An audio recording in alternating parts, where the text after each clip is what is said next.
My name is Jian Wang. I'm going to introduce our paper, ManiTrans, Entity-Level Text-Guided Image Manipulation via Token-Wise Semantic Alignment and Generation. This is joint work with Guanzhong Lu, Ang Xu, Zheng Guoli, Chunjing Xu, and Yanwei Fu from Fudan University and Huawei Nova's ArcLab.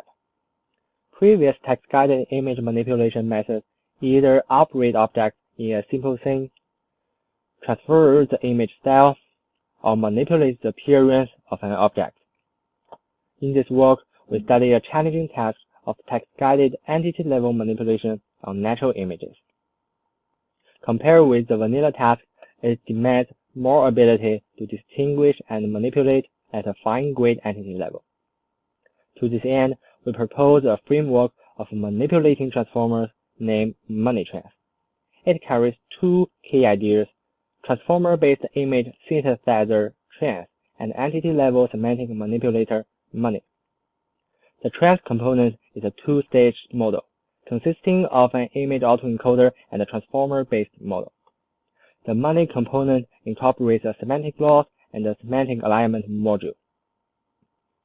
At the first stage of the trans, the autoencoder downsamples and quantizes an image as a sequence of discrete tokens. With the token sequence, the autoencoder reconstructs the original image. At the second stage, a transformer takes input as text and image token sequences and predicts the tokens autoregressively. The semantic loss of the Mani is computed with the generated image and text by CLIP, a contrastive language image pre-training model. The semantic loss further boosts the semantic alignment between text and image, and is complementary to token-wise classification loss at a pixel-level supervision signal. Semantic alignment module in the inference phase aims to locate the image tokens to be manipulated. It accepts an original image and a textual prompt. Two steps follow. In the first step, the module uses entity segmentation to recognize each entity on the image. In the second step, it selects the entities of high similarity with the prompt by physics, a CLIP-style model optimized with similarity from more tokens. Then, the trans only regenerates the image tokens of selected entities and decodes the new image token sequence into an image.